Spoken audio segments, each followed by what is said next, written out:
Bukod sa swimming at sunbathing, marami pang summer activities na pwedeng pagkaabalahan sa iba't ibang tourist destination sa bansa.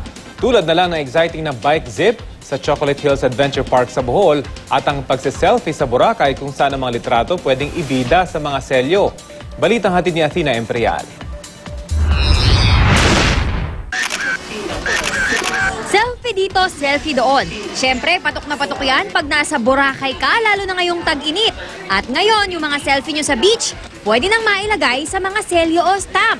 Bahagi yan ng personalized stamp project ng PhilPost. Isa lang ang Boracay sa 12 lugar na may ganitong gimmick. 250 pesos ang bayad para magamit ang selfie sa mga selyo para magkaroon ng personal touch ang inyong mga ipapadala. Malamig na tubig sa mainit na panahon. Match made in heaven, ika nga. At yan ang mararanasan nyo sa tinaguriang City of Waterfalls, ang Iligan City sa Lanao del Norte.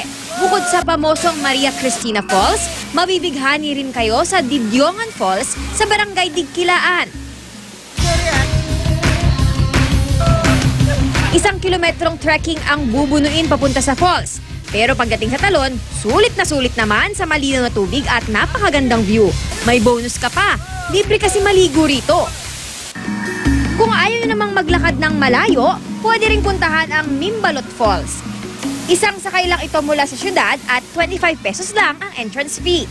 Pwede ring magrenta ng cottage sa halagang 150 pesos.